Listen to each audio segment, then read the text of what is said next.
혹시 시조새를 아시나요? 중생대 쥐라기에 번성했던 현존 최고의 조류이죠. 그런데 화석의 모양이 우리가 알고 있는 새의 모습과 사뭇 다릅니다. 날개의 앞에는 발가락이 달려있고 도마뱀과 유사한 꼬리를 갖고 있는데요. 즉, 시조새는 파충류와 조류의 특징을 동시에 가진 종으로 생물학계에서는 공룡이 새로 진화하는 과정을 보여주는 중요한 증거로 취급됩니다. 이 시조새가 역사 속으로 사라져버릴 위기에 처했습니다. 그것도 오직 한국에서만 말이죠. 멸종한 것도 서러운데 책에서도 지워버린다고?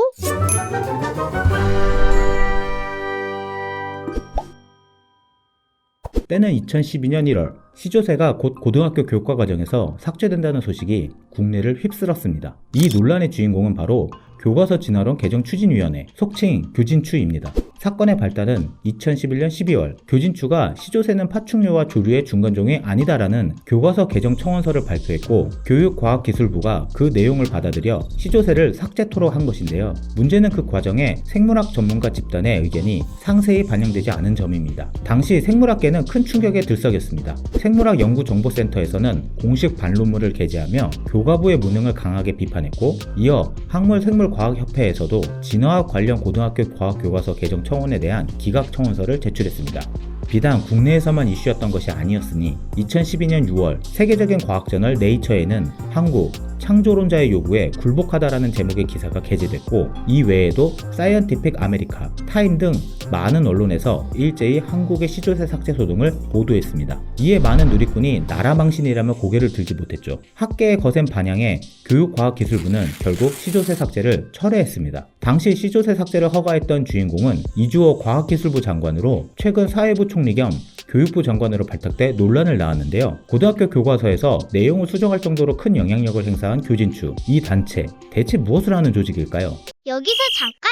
이번 영상은 진화론에 대한 과학적 견해를 살펴보기 위함으로 특정 단체에 대한 비방이 아님을 알려드립니다. 교진추는 본래 한국기독교총연합회 특별위원회에 속해 있었습니다. 또한 초대 회장의 김규현은 바로 한국창조과학회 이사와 한국진화론 실상연구회 대표를 지낸 인물인데요. 한국창조과학회는 교회 용어 사전에 인간, 생물체, 우주 등에 내재된 질서와 조화가 우연이 아닌 지적 설계에 의한 창조물임을 과학적으로 증거하고 하느님을 창조주로 고백하게 하는데 설립 목적이 있다고 명시되어 있습니다. 2009년 설립된 교진추의 활동은 13년이 지난 지금까지도 매우 왕성합니다. 올해에는 2011년부터 2016년까지 고등학교 교과 과정에 대해 제기해온 청원을 하나로 엮어 출판했는데요. 그 내용에는 시조새뿐만 아니라 화학적 진화는 생명 탄생과 관계가 없다, 빅뱅과 돌연변이, 자연 선택은 진화의 원리가 될 수 없다 등 다양한 주제에 대한 내용이 포함되어 있습니다. 즉, 교과 과정에서 진화론을 삭제하거나 창조론 또는 지적 설계론과 함께 병기하도록 하는 것이 교진추의 목표로 보입니다. 그렇다면 이들이 생각하는 진화론이란 무엇일까요?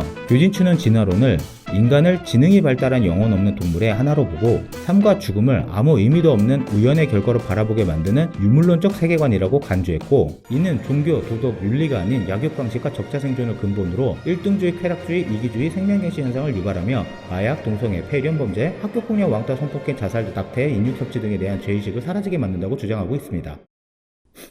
즉, 이들은 진화론을 사회적 분란의 씨앗으로 간주하고 있는 것입니다. 10년이 넘는 시간 동안 진화론을 공격하며 교과과정 수정을 요구해온 교진추, 그리고 교진추의 입장을 받아들였던 현 정부의 인사, 어쩌면 머지않은 미래 과학교과서의 내용이 또 한번 바뀔 수도 있겠습니다. 진화론에 대한 여러분의 생각은 어떠신가요? 댓글을 통해 알려주세요.